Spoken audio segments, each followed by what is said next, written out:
The smell of mesquite smoke and sizzling ribs drifted through the evening air as the Lin family's annual summer BBQ got underway in suburban Phoenix.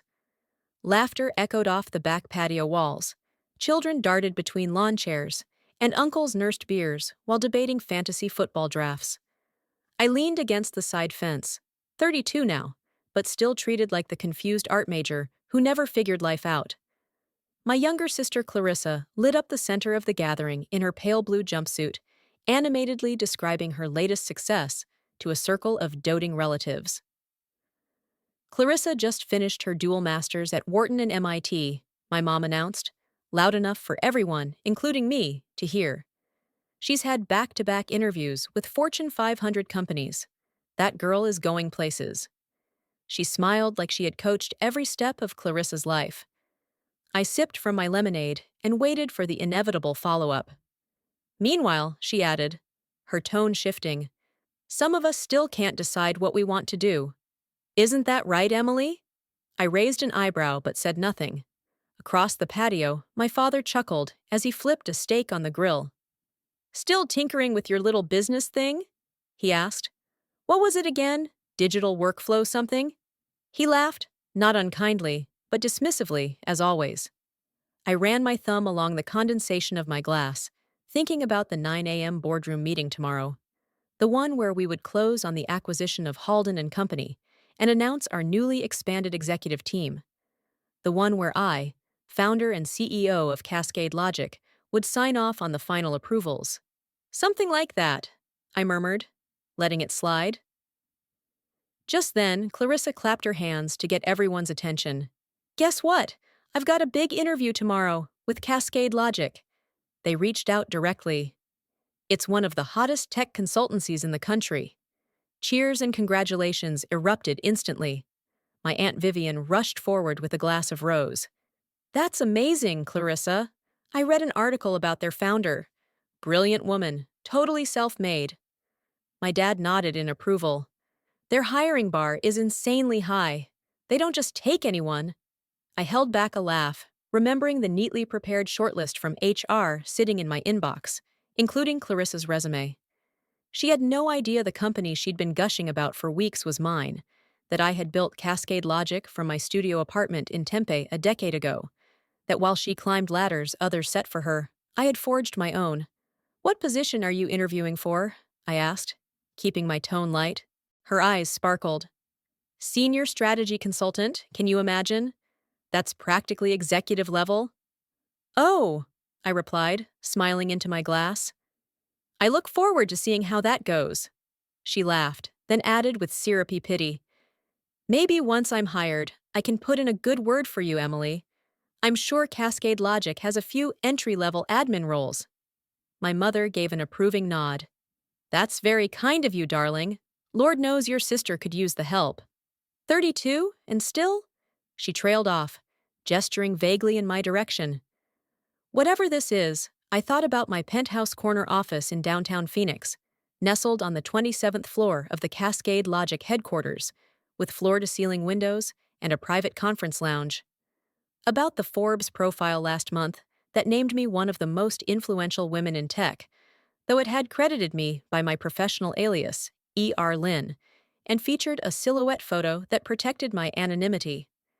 I'd spent the last 10 years building Cascade Logic in the shadows, by choice. I knew one day this moment would come. That's thoughtful of you, I said, voice calm, almost amused. Good luck tomorrow, Clarissa smirked, brushing a non-existent speck off her manicured sleeve. Some of us make our own luck, Emily. You should try it sometime. The conversation moved on, to my cousin's new condo, my uncle's pickleball championship, and more of Clarissa's academic glories. I let their words drift past me like static.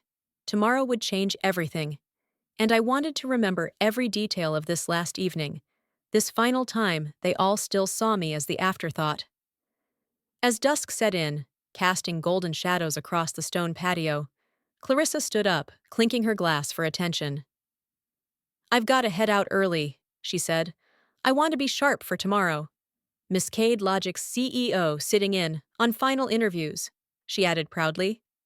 E.R. Lin or something. Nobody even knows who they really are?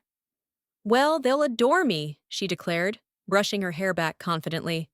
By this time tomorrow, I'll be part of their executive strategy team. Maybe then you'll finally have something to brag about, she said to Mom with a wink. Oh, honey, Mom cooed, dabbing her eyes dramatically. We're already so proud. At least one of our daughters stayed on track.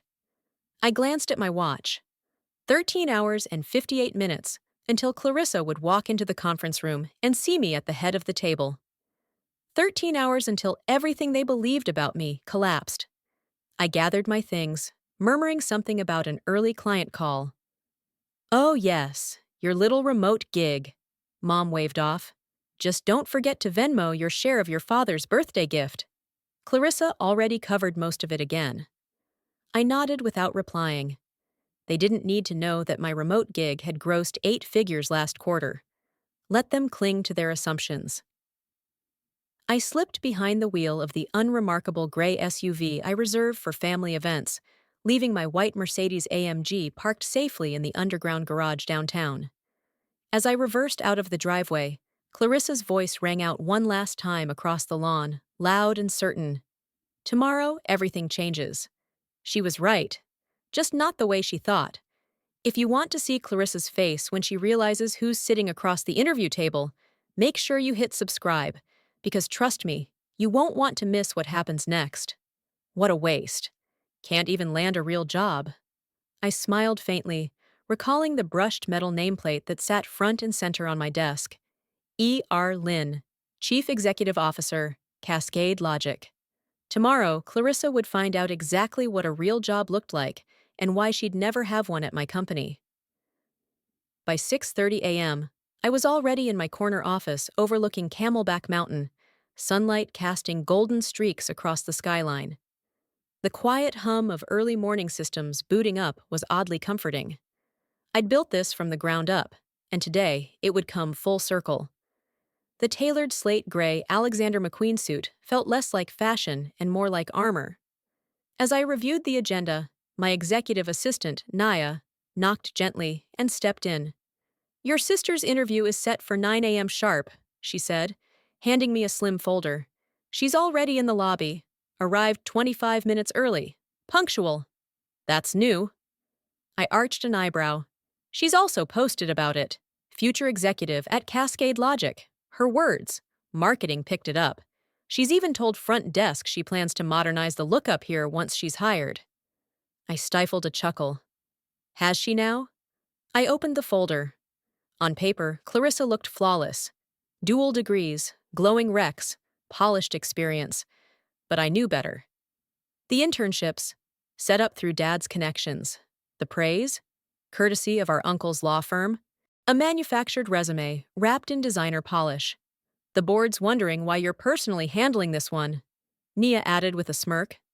Quality control, I said simply, rising from my chair. How many interviews before mine?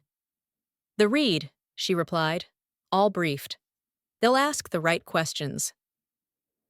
By 9:00 a.m., I stood behind the one-way glass on the upper floor, watching Clarissa strut into the conference suite. Chanel suit, Prada heels, air of superiority. She shook hands with the first interviewer like she owned the place. Over the next 2 hours, I watched her mask slip. Every scripted answer unraveled, every shallow credential probed, every assumed accomplishment challenged. By the time she reached the final interview, mine, her eyes were tired, her voice uncertain, her smile noticeably forced. Send her in, I told Nia. She stepped inside my office, trying to hide her awe as she took in the floor-to-ceiling windows, curated art pieces, and the understated dominance of the room. My back was to her. Chair turned toward the panoramic view. Please have a seat, Miss Lynn, I said. Voice calm and clipped, she said, folding her hands in her lap. Thank you for meeting with me, Mr. Lynn. I understand how valuable your time is.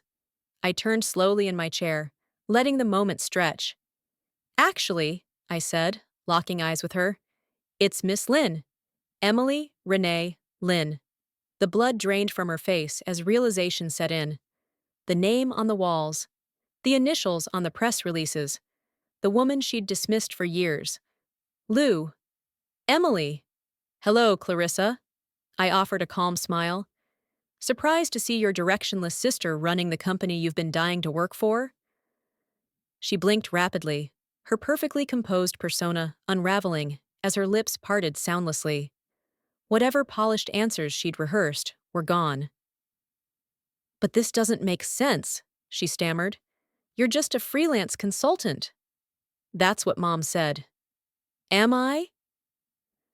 I gestured toward the wall behind me, lined with plaques, innovation awards, and framed magazine covers celebrating Cascade Logic as one of the fastest growing tech firms in the Southwest.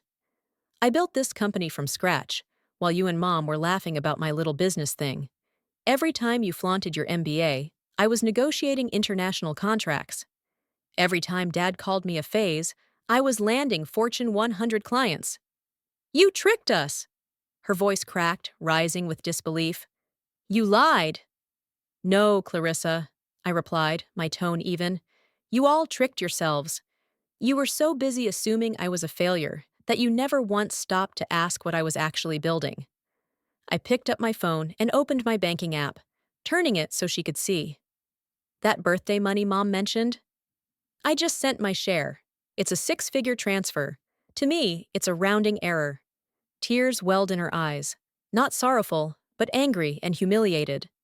So what now? You're going to expose me? Tell the whole family? I shook my head. I don't need to say anything. Your interview performance today says it all. 3 senior partners, independent of one another, recommended against hiring you. Too arrogant, too surface level, unprepared, entitled. You set me up. I gave you exactly what you asked for, an interview with the CEO. It's not my fault you didn't come ready. I stood, smoothing the front of my suit. I suggest you look for opportunities elsewhere, Clarissa, and maybe develop some real experience. Something beyond LinkedIn posts and Dad's golf connections. She rose unsteadily, her designer heels now awkward, and her designer outfit suddenly looking more like a costume than powerwear. Do Mom and Dad know? They will, I said, stepping toward the door. I'm sure you'll tell them all about your interview with E.R. Lynn. I pressed the intercom. Nia, please escort Ms. Lynn out and cancel my dinner plans with the family. Yes, ma'am, Nia responded. I've got a board meeting that needs my full attention. As the door closed behind her, I heard the sharp crack of her voice break in the hallway, followed by muffled sobs. Not the victorious exit she had envisioned. Within an hour, my phone buzzed with family messages. Mom was first. What kind of cruel joke is this? Clarissa is devastated. Then Dad, how dare you humiliate your sister like this? We raised you better. I looked at the screen, let out a breath, and turned it face down. They finally knew who I really was. They just didn't realize I had stopped needing their approval a long time ago. I replied to the family group chat with just one message. You raised me to be successful. Congratulations, you did.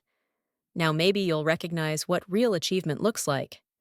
Then I powered off my phone and turned my attention back to what actually mattered. Leading a billion-dollar tech firm that had disrupted an entire industry while they were too busy mocking me.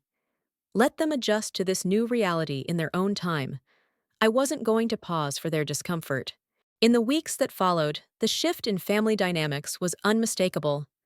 The tone of our calls, when they happened, was strained. Gone were the dismissive digs and passive-aggressive jokes about my little business. Instead, there were awkward silences, forced smiles during Zoom birthdays, and a general unease that hovered like fog. Clarissa accepted a mid-tier project coordinator role at a boutique agency across town. It wasn't the career-defining leap she'd imagined. No fancy title, no corporate corner office. Just a standard job, earned the traditional way. Mom and Dad stopped hosting their regular Sunday BBQs. Maybe it was shame. Maybe they didn't know how to navigate a world where the daughter they'd underestimated now ran the empire they once ridiculed. But the moment that cemented everything came 3 months later.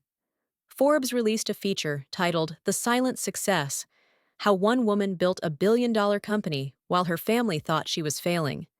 My face was on the cover, full collar, crisp suit, Cascade Logic skyline behind me.